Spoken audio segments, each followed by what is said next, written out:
Clint Eastwood is a legend in Hollywood, both in front of and behind the camera.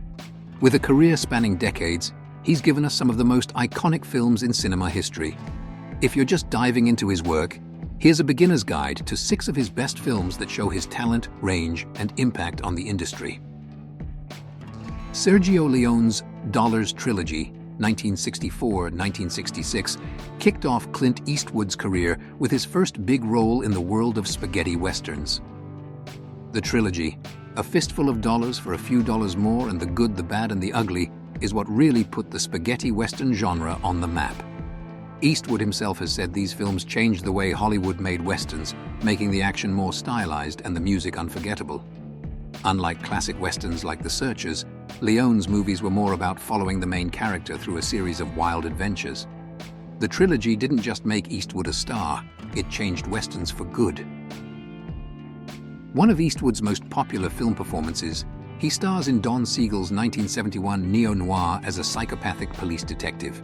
The film drew inspiration from the events of the Zodiac Killer case and turned out to be a major critical and commercial success. It even inspired copycat criminals who tried to mimic the film's excesses. Eastwood himself admitted, "I was told when I first got the script that other actors had liked it, but had reservations about the political elements of it. But even at that age, I was not afraid of it. To me, it was an exciting detective story. Here's a guy who is so dogmatic that nothing is going to stop him when his mind is made up." Influenced by the directors he had worked under, Eastwood directed his own competent western in 1973, where he starred as an enigmatic stranger who acts as the arbitrary enforcer of morality and justice. The screenplay was based on the actual 1964 murder of Kitty Genovese. Eastwood wrote a letter to John Wayne suggesting a collaboration after the release of High Plains Drifter. However, Wayne was critical of Eastwood's violence and revisionist portrayal of the Old West and declined the offer. Unforgiven is Eastwood's memorable attempt to construct a compelling revisionist western.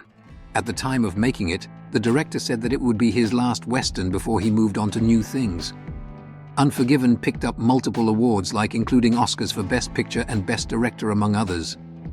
A lot of people said, "Hey, you're supposed to be a cowboy actor," but I want to mix it up. I guess that's why when I got the script for Unforgiven in the early 80s, I put it in a drawer for 10 years. I'd done a bunch of westerns. I thought I should do some other things first. Then, 10 years later, I picked it up and reread it, and it felt fresh, the actor commented. Mystic River investigates the relationship between childhood trauma and the fracture of the human psyche. It stars Sean Penn as a former convict whose life devolves into tragedy due to his painful past. While speaking about his motivation to make the film, Eastwood said, "It's very difficult to say what attracts you to the project, but I've always been very curious about victims of crime, victims of child abuse, one of the most hideous crimes we have on the planet." This 2006 war film was made in conjunction with Eastwood's Flags of Our Fathers and tells the story of the Battle of Iwo Jima from a Japanese perspective. The film was more appreciated in Japan, where it was a huge commercial success and received praise from audiences who felt that Letters from Iwo Jima worked because it actively discarded problematic stereotypes.